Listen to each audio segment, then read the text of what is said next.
Hello বন্ধুরা, আবারও চলে এলাম একটি নতুন ভিডিও নিয়ে। ভিডিওটি কিছুদিন আগের ভিডিও।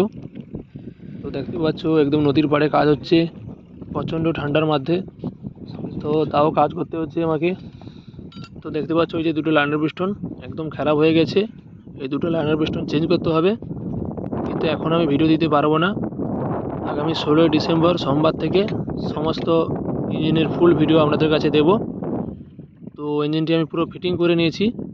তো তোমরা দেখো কীভাবে ইঞ্জিনটি চলছে, দেখতে থাকো।